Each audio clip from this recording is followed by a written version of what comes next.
അള്ളാഹുവിൻ്റെ റസൂൽ സല്ലല്ലാഹു അലൈഹി വസല്ലമയിൽ നിങ്ങൾക്ക് ഏറ്റവും ഉത്തമമായ മാതൃകയുണ്ട്. അപ്പം നബിയെ അറിയാതെ പിന്നെ എങ്ങനെയാണ് നമ്മൾ ആ നബിയെ ഫോളോ ചെയ്യുക? അള്ളാഹുവിൻ്റെ റസൂൽ സല്ലല്ലാഹു അലൈഹി വസല്ലമയുടെ ജീവിതം പഠിക്കാതെ നമ്മൾ എങ്ങനെയാണ് അള്ളാഹുവിൻ്റെ റസൂൽ സല്ലല്ലാഹു അലൈഹി വസല്ലമയെ പിന്തുടരുക? ആ നബിൻ്റെ ജീവിതം ഒരു തുറന്ന പുസ്തകമായിട്ട് നമ്മുടെ മുമ്പിലുണ്ട് അല്ലേ? നബി സല്ലല്ലാഹു അലൈഹി വസല്ലം എങ്ങനെ നടന്നത്, നബി എങ്ങനെയാണ് കിടന്നത്, അള്ളാഹുവിൻ്റെ റസൂൽ സല്ലല്ലാഹു അലൈഹി വസല്ലം എങ്ങനെയാണ് ഭക്ഷണം കഴിച്ചത്, നബി സല്ലല്ലാഹു അലൈഹി വസല്ലം എങ്ങനെയാണ് ഇരുന്നത്, നബി എങ്ങനെയാണ് യാത്ര ചെയ്തത്, എല്ലാം സ്വഹാബിമാർ എണ്ണിയിട്ടുണ്ട്. അനസ് ഇബ്നു മാലിക് റളിയല്ലാഹു അൻഹു പറയുന്നുണ്ട്, മാ അദത്തു ഫി റഅസി റസൂലില്ലാഹി സല്ലല്ലാഹു അലൈഹി വസല്ലം വലിഹ്യതിഹി ഇല്ലാ 14 ശഅറതൻ ബൈദാ. സുബ്ഹാനല്ലാഹ്.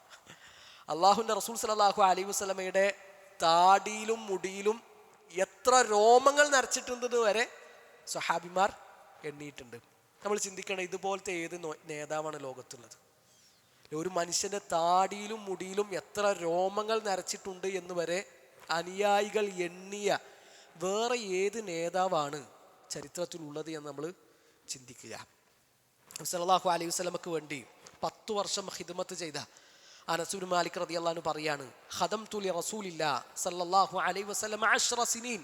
ഞാൻ അല്ലാഹുവിൻ്റെ റസൂൽ സല്ലല്ലാഹു അലൈഹി വസല്ലമക്ക് വേണ്ടി 10 വർഷം ഖിദ്മത്ത് ചെയ്തിട്ടുണ്ട്. ഫമാ ഖാല ലി ഉഫിൻ ഖത്തു. ഒരിക്കൽ പോലും നബി സല്ലല്ലാഹു അലൈഹി വസല്ലം എന്നോട് ഉഫ് എന്ന് പറഞ്ഞിട്ടില്ല അല്ലെ? ഉഫ് എന്നുള്ള പദം ശരിക്ക് നമ്മുടെ മനസ്സുകൊണ്ട് പോലും വിചാരിക്കാതെ പെട്ടെന്നുണ്ടാകുന്ന ഒരു റിയാക്ഷൻ ഉണ്ടല്ലോ, അതിനാണ് എന്ത് പറയുക? ഉഫ് എന്ന് പറയുക. അതാണ് മാതാപിതാക്കളെ പറ്റി പറഞ്ഞപ്പോൾ ഖുർആൻ പറഞ്ഞത്, വലാ തഖുൽ ലഹുമാ ഉഫിൻ വലാ തൻഹറുഹുമാ. അതുപോലും അള്ളാഹുവിൻ്റെ റസൂൽ സല്ലല്ലാഹു അലൈഹി വസല്ലം എന്നോട് പറഞ്ഞിട്ടില്ല. അതാണ് നമ്മൾ ചിന്തിക്കേണ്ടത്. 1-2 ദിവസത്തെ കഥയല്ല ഈ പറഞ്ഞത്. 10 വർഷങ്ങൾ അള്ളാഹുവിൻ്റെ റസൂൽ സല്ലല്ലാഹു അലൈഹി വസല്ലമക്ക് വേണ്ടി ഖിദ്മത്ത് ചെയ്ത ഒരു മനുഷ്യൻ പറയാണ്, ഒരിക്കൽ പോലും നബി എന്നോടത് പറഞ്ഞിട്ടില്ല അല്ലേ? നമ്മളെ കൂടെയൊക്കെ ഒരാൾ എത്ര കാലം അഡ്ജസ്റ്റ് ചെയ്ത് പോകും?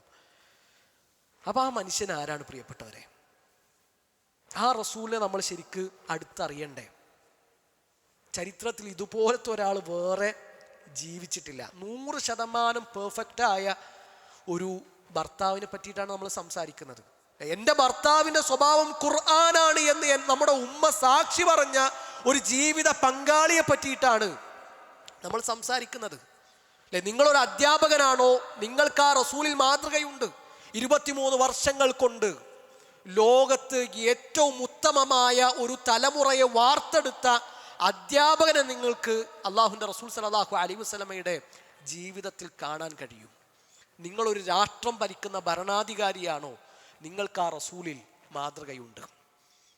ലൗ അന്ന ഫാത്തിമത ബിൻതു മുഹമ്മദ് സറഖത് ലഖതഅതു യദഹാ. എൻ്റെ പൊന്നുമോള് ഫാത്തിമയാണ് കട്ടതെങ്കിൽ ഓളെ കയ്യും ഞാൻ വെട്ടുമെന്ന് പറഞ്ഞ നീതിമാനായൊരു ഭരണാധികാരിയെ നമുക്ക് ചരിത്രത്തിൽ കാണാൻ പറ്റും. വഹീൻ്റെ വെളിച്ചത്തിൽ മാത്രം ദീനിനെ പറ്റി സംസാരിച്ച അന്ത്യപ്രവാചകനെ നമുക്ക് അള്ളാഹുവിൻ്റെ റസൂൽ സല്ലല്ലാഹു അലൈഹി വസല്ലമയുടെ ജീവിതത്തിൽ കാണാൻ പറ്റും. നാട്ടിൽ നിന്ന് ആട്ടിയോടിക്കപ്പെട്ട ഒറ്റപ്പെട്ടു പോയ ഒരു പ്രബോധകനെ നമുക്ക് അള്ളാഹുവിൻ്റെ റസൂൽ സല്ലല്ലാഹു അലൈഹി വസല്ലമയുടെ ജീവിതത്തിൽ കാണാൻ പറ്റും. എഴുത്തും വായനയും അറിയാത്തൊരു മനുഷ്യൻ തീർത്ത ധാർമ്മികമായ വിപ്ലവത്തെ പറ്റിയിട്ടാണ് അള്ളാഹുവിൻ്റെ റസൂൽ സല്ലല്ലാഹു അലൈഹി വസല്ലമയുടെ ചരിത്രത്തിലൂടെ നമ്മൾ വായിക്കുന്നത്. വാട്സപ്പില്ലാത്ത, ട്വിറ്ററില്ലാത്ത, ഫേസ്ബുക്കും ഇൻസ്റ്റഗ്രാമും ഇല്ലാത്തൊരു കാലത്ത് ജീവിച്ചൊരു മനുഷ്യൻ, ആ മനുഷ്യന് വേണ്ടി ഇന്ന് ലോകത്ത് എത്ര അനുയായികളുണ്ട് എന്ന് നമ്മൾ ചിന്തിക്കുക. അതിൻ്റെ കാരണം എന്താണ്? അതിൻ്റെ കാരണം അള്ളാഹുവിൻ്റെ റസൂൽ സല്ലല്ലാഹു അലൈഹി വസല്ലമയുടെ ജീവിതം തന്നെയാണ്. അതിനുള്ള ഉത്തരം നബി സല്ലല്ലാഹു അലൈഹി വസല്ലമയുടെ ജീവിതം തന്നെയാണ്. അപ്പം ആ നബിയെ നമ്മൾ അടുത്തറിയാനുള്ളൊരു ശ്രമമാണ് നടത്തുന്നത്. ആത്മാർത്ഥമായിക്കൊണ്ട് നബി സല്ലല്ലാഹു അലൈഹി വസല്ലമയെ പഠിക്കുവാൻ നമ്മൾ ശ്രദ്ധിക്കുക.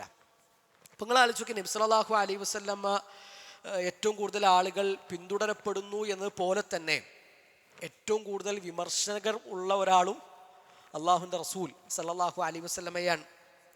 നബി സല്ലല്ലാഹു അലൈഹി വസല്ലമയെ സോഷ്യൽ മീഡിയയിൽ പിച്ചി ചീന്തുമ്പോൾ, അള്ളാഹുവിൻ്റെ റസൂൽ സല്ലല്ലാഹു അലൈഹി വസല്ലമയുടെ വൈവാഹിക ജീവിതത്തെ കീറി മുറിക്കുമ്പോൾ, നബി സല്ലല്ലാഹു അലൈഹി വസല്ലമക്ക് നേരെ വിമർശനങ്ങളുടെ കൂരമ്പുകൾ തൊടുത്തുവിടുമ്പോൾ, അള്ളാഹുവിൻ്റെ റസൂൽ സല്ലല്ലാഹു അലൈഹി വസല്ലമയെ രക്തക്കൊതിയനായും യുദ്ധവെറിയനായും ചിത്രീകരിക്കപ്പെടുമ്പോൾ, ഇതൊന്നും അല്ല എൻ്റെ ഹബീബ് എന്ന് സ്വന്തം മനസ്സിനെയെങ്കിലും പറഞ്ഞു ബോധ്യപ്പെടുത്താൻ ആ നബിയെ നമ്മൾ അടുത്തറിഞ്ഞിട്ടുണ്ടോ? ഇത് ഈ യൂട്യൂബിലും സോഷ്യൽ മീഡിയയിലൊക്കെ ഈ ഇസ്ലാം വിമർശകരുടെ മുമ്പിൽ ഇങ്ങനെ അന്തം വിട്ട് ചെന്നിരിക്കുകയാണ്.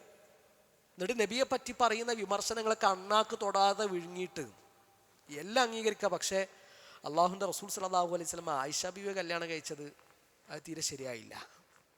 ആയിഷ ബീവിൻ്റെ കല്യാണം നബി സല്ലല്ലാഹു അലൈഹി വസല്ലമയുടെ വിവാഹം ഇതൊന്നും ഓന് പഠിച്ചിട്ടുണ്ടോ? ഇസ്ലാമിക ഗ്രന്ഥങ്ങളിൽ നിന്ന്, നബിയുടെ ജീവിതത്തിൽ നിന്ന്, സീറയുടെ പുസ്തകങ്ങളിൽ നിന്ന് പഠിച്ചിട്ടുണ്ടോ? ഓനത് പഠിച്ചിട്ടില്ല. എല്ലാം അംഗീകരിക്കാം, പക്ഷെ ഇസ്ലാമിൻ്റെ അടിമത്ത നിയമം പറ്റ ക്രൂരമാണ്, വളരെ മോശമാണ്. എവിടുന്നത് ഓൻ പഠിച്ചത്? ഓൻ യുക്തിവാദികളുടെ അടുത്തുനിന്ന് പഠിച്ചതാണ്. ലിബറലുകൾ പറഞ്ഞ ഇസ്ലാമിലെ അടിമത്ത നിയമമാണ് അവൻ പഠിച്ചിട്ടുള്ളത്. ഇസ്ലാമിന്റെ അനന്തരാവകാശം അവൻ പഠിച്ചത് അവിടുന്നാണ്, ഇസ്ലാം വിമർശകരിൽ നിന്നാണ്. ഇസ്ലാമിക ഗ്രന്ഥങ്ങളിൽ നിന്ന് പഠിച്ചിട്ടുണ്ടോ?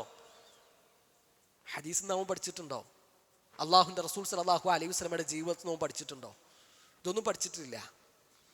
പ്രിയപ്പെട്ടവർ, അതുകൊണ്ട് വിമർശകർ വിമർശിക്കുമ്പോൾ, ഇപ്പം നമ്മളെ വാപ്പാനെ പറ്റിയിട്ട് ഒരാൾ ഇല്ലാത്തൊരു കാര്യം പറഞ്ഞാൽ നമുക്ക് എത്ര വേദന ഉണ്ടാകും? നമ്മളയാളെ വെറുതെ വിടുമോ? വാപ്പാനേക്കാൾ നമ്മൾ സ്നേഹിക്കുന്ന അള്ളാഹുവിൻ്റെ റസൂൽ സല്ലല്ലാഹു അലൈഹി വസല്ലമയെ പറ്റിയിട്ട് ഒരാൾ ഇല്ലാത്ത കഥകൾ പറയുമ്പോൾ, നുണകൾ മെനയുമ്പോൾ അവർക്ക് മറുപടി കൊടുക്കാൻ, ഇനി അവർക്ക് മറുപടി കൊടുത്തിട്ടായെങ്കിലും ഏറ്റവും ചുരുങ്ങിയത് സ്വന്തം നഫ്സിനെയെങ്കിലും സ്വന്തം മനസ്സിനെയെങ്കിലും ഇത് എൻ്റെ ഹബീബിനെ പറ്റിയിട്ടുള്ള പച്ച നുണയാണ് എന്ന് ബോധ്യപ്പെടുത്താനെങ്കിലും അള്ളാഹുവിൻ്റെ റസൂൽ സല്ലല്ലാഹു അലൈഹി വസല്ലമയുടെ ജീവിതം നമ്മൾ വായിച്ചിട്ടുണ്ടോ, നമ്മൾ പഠിച്ചിട്ടുണ്ടോ എന്ന് ഗൗരവത്തിൽ നമ്മൾ ഓരോരുത്തരും